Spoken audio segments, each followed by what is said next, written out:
O condomínio onde eu morava era um refúgio de tranquilidade em meio à agitação da cidade.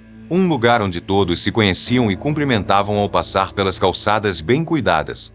As crianças brincavam no parque, os idosos passeavam com seus cachorros, e havia sempre um sorriso amistoso ao cruzar com um vizinho. As ruas arborizadas, as casas alinhadas e os portões de madeira pintados à mão davam ao local uma sensação de segurança inabalável. Entre os moradores, havia um homem que todos conheciam, mas poucos realmente conheciam. O nome dele era Vitor. Ele era aquele tipo de vizinho que estava sempre por perto, mas que ninguém realmente notava. Quieto, discreto, com o hábito de caminhar sozinho ao entardecer, Vitor era uma presença constante, mas pouco se sabia sobre ele. Ele morava na casa ao lado da minha, e, apesar de nossas conversas ocasionais, nunca soube muito sobre sua vida pessoal. Ele era educado, mas reservado, e embora fosse estranho, nunca pareceu perigoso. Tudo mudou em uma manhã de outono, quando a paz do bairro foi quebrada por um grito desesperado. Uma criança havia desaparecido. Era a filha de Sarah, uma mãe solteira que morava algumas casas abaixo da minha. O pânico se espalhou como um incêndio, e logo todos estavam na rua, procurando a pequena Emily. A polícia foi chamada, e as buscas se intensificaram. O ar, antes cheio de risadas e tranquilidade, agora estava carregado de tensão e medo. Naquela noite, enquanto eu voltava para casa após ajudar nas buscas, encontrei Vitor no portão de sua casa. Ele estava parado lá, como se esperasse por algo ou alguém. Quando o cumprimentei, ele apenas acenou, com um olhar que me deu um calafrio. Algo nele estava diferente. Era como se o peso do mundo estivesse sobre seus ombros. Perguntei se ele estava bem, e ele apenas murmurou algo incompreensível antes de entrar em sua casa e fechar a porta com um estalo seco. Fiquei parado por um momento, com uma sensação desconfortável no peito, mas logo segui meu caminho. 2 dias depois, a paz do bairro foi destruída de vez. O corpo de Emily foi encontrado. Estava na lixeira do condomínio, coberto por sacos de lixo, como se alguém quisesse apagar aquele ato horrível. A notícia se espalhou rapidamente, e logo a polícia estava em todos os cantos, interrogando os moradores, procurando pistas.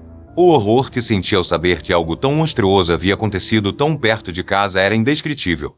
Eu não conseguia parar de pensar em como isso poderia ter acontecido, em quem poderia ser o responsável. Naquela noite, fui acordado por um barulho estranho vindo da casa de Vitor. Algo não parecia certo. Olhei pela janela e vi luzes piscando dentro da casa dele, e um sentimento de pavor tomou conta de mim. Sem pensar, peguei o telefone e liguei para a polícia, relatando o que havia visto. Quando os policiais chegaram, o que descobriram chocou a todos. Vitor, o vizinho silencioso, o homem com quem eu tantas vezes havia conversado, era o responsável pelo crime. Eles encontraram a arma do crime e outras provas incriminadoras dentro de sua casa. Vitor não esperou para enfrentar a justiça. Antes que a polícia pudesse prendê-lo, ele tirou a própria vida. A notícia de seu suicídio foi um golpe final para o bairro, já devastado pela morte de Emily. A calma superficial do condomínio foi rasgada para sempre, deixando um buraco que nunca poderia ser preenchido. Eu, que havia conversado com ele tantas vezes, nunca imaginaria que ele pudesse ser capaz de algo tão horrível. A revelação de sua verdadeira natureza me deixou com uma sensação de vazio e descrença. Como alguém que parecia tão comum poderia esconder um segredo tão mortal? Após a morte de Vitor, o condomínio foi tomado por uma atmosfera pesada. As pessoas evitavam falar sobre o ocorrido, como se o simples ato de mencionar o nome dele pudesse trazer de volta o mal que ele representava. No entanto, a sensação de estar sendo observado não me deixava em paz. Em noites solitárias, eu sentia como se algo ou alguém estivesse me vigiando da casa ao lado. O silêncio que antes era reconfortante agora parecia ameaçador. Apesar da morte de Vitor e das provas encontradas, a polícia continuou a investigar. Havia algo na história que não se encaixava. Como ele, um homem tão reservado e aparentemente inofensivo, havia se transformado em um assassino? As perguntas não paravam de rondar a minha mente, e logo descobri que eu não era o único que pensava assim. Outros vizinhos também começaram a questionar a narrativa oficial, mas ninguém ousava falar em voz alta. Um dia, enquanto eu caminhava pelas ruas do condomínio, fui abordado por uma mulher que eu nunca havia visto antes. Ela era pálida, de olhos fundos e cabelos desgrenhados. Quando ela se aproximou, percebi que era a viúva de Vitor. Seu rosto estava marcado pela dor e pelo cansaço, e havia algo em seu olhar que me fez sentir um calafrio. Ela segurou meu braço com força, como se estivesse desesperada por ajuda. Você precisa saber a verdade, sussurrou, antes de me entregar um envelope envelhecido e desaparecer na escuridão. De volta à segurança da minha casa, abri o envelope com mãos trêmulas. Dentro, encontrei uma série de cartas e fotografias antigas. As cartas eram endereçadas a Victor e revelavam uma história sombria de seu passado. Ele havia sido internado em uma instituição psiquiátrica na juventude, diagnosticado com um distúrbio mental severo.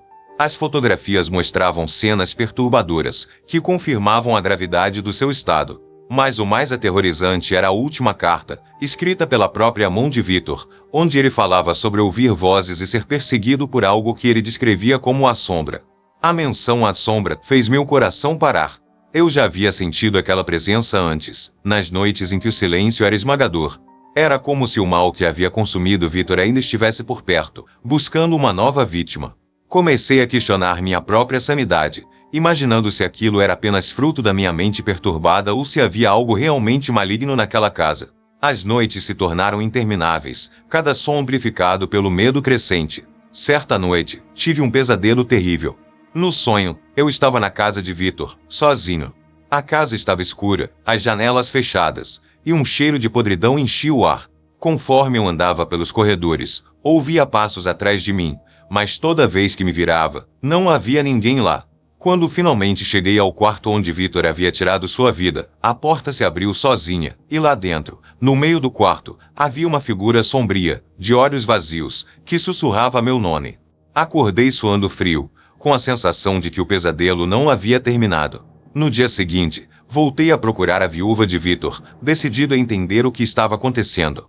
Encontrei-a em uma pequena capela, ajoelhada diante de um altar. Quando me aproximei, ela me contou tudo. Victor não era apenas um homem perturbado, ele estava possuído por algo além da compreensão humana. A sombra que ele mencionava nas cartas era real, uma entidade maligna que se alimentava do medo e do desespero. Ela havia tentado ajudar Victor, mas não conseguiu. E agora, temia que a entidade estivesse à procura de uma nova vítima. As palavras dela me deixaram atordoado, mas eu sabia que havia algo mais. Decidi enfrentar o que quer que estivesse naquela casa. Naquela noite, entrei na casa de Victor pela última vez. O ar estava pesado, e a escuridão parecia viva. Conforme eu caminhava pelos cômodos, senti a presença da sombra se aproximando. Quando cheguei ao quarto onde tudo havia começado, ela estava lá, uma figura indistinta, mas cheia de malícia. Senti um frio cortante invadir meu corpo, e por um momento, pensei que iria sucumbir ao medo. Mas então, algo inesperado aconteceu. A sombra começou a enfraquecer, como se a própria luz do meu medo estivesse desaparecendo. Foi então que percebi a verdade. O terror só tinha poder sobre mim enquanto eu acreditasse nele. Com um esforço monumental, forcei-me a encarar a entidade, a não fugir. Aos poucos, a sombra se dissolveu no ar, deixando para trás apenas o silêncio, mas desta vez, um silêncio de paz. Quando saí da casa, sabia que o mal havia sido derrotado, pelo menos para mim. Após a batalha final com a sombra e o sacrifício do espírito de Emily, a vida no condomínio começou a voltar ao que se poderia chamar de normal. As pessoas continuaram suas rotinas, tentando esquecer os eventos horríveis que haviam assolado o bairro. A casa de Victor, no entanto, permanecia vazia, uma lembrança constante do mal que havia residido ali. Ninguém queria comprá-la, e muitos evitavam até mesmo passar por perto. Para mim, aquele lugar era um túmulo, não só para Victor e Emily, mas também para uma parte da minha própria alma. Embora a presença física da sombra tivesse desaparecido, meus pesadelos não cessaram completamente. Em uma dessas noites, sonhei novamente com a casa. Desta vez, porém, não era a casa de Victor, mas a minha própria. No sonho, eu estava preso dentro dela, com as portas e janelas trancadas.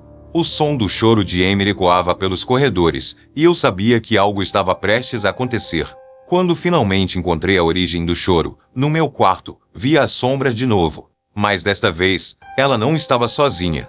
Emily estava ao lado dela, olhando para mim com olhos vazios. Acordei gritando, com o coração batendo acelerado e uma sensação de pavor que não me deixou dormir pelo resto da noite. Cansado de ser atormentado por esses sonhos, procurei a viúva de Victor mais uma vez, na esperança de obter respostas. Quando a encontrei, ela estava diferente, mais serena, como se finalmente tivesse feito as pazes com o que havia acontecido. Ela me disse que os pesadelos eram um aviso, um lembrete de que o mal não pode ser completamente erradicado. A sombra era uma manifestação do lado mais sombrio da humanidade, e enquanto existisse medo, culpa e dor, ela encontraria uma forma de voltar. Sabendo disso, comecei a considerar a ideia de me mudar do condomínio. A casa de Victor, embora vazia, ainda parecia respirar aquela energia maligna. Mas algo me impedia de partir. Uma parte de mim sentia que fugir seria apenas adiar o inevitável, que a sombra me seguiria onde quer que eu fosse. No fundo, sabia que precisava enfrentar esse medo, mas não tinha certeza de como. As palavras da viúva de Victor ecoavam em minha mente. O mal nunca desaparece completamente. Um mês depois, recebi uma carta inesperada. Era do advogado de Victor. Ele havia deixado um testamento, e para minha surpresa, eu estava incluído. No documento, Victor deixava sua casa para mim, com uma nota anexada. Use-a para o bem, se puder. Mas esteja ciente de que o que aconteceu aqui pode acontecer em qualquer lugar. O verdadeiro mal está dentro de nós.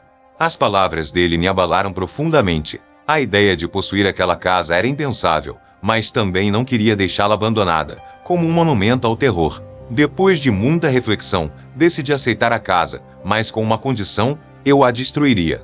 Talvez, ao demolir aquele lugar, eu pudesse finalmente enterrar os horrores que ali ocorreram.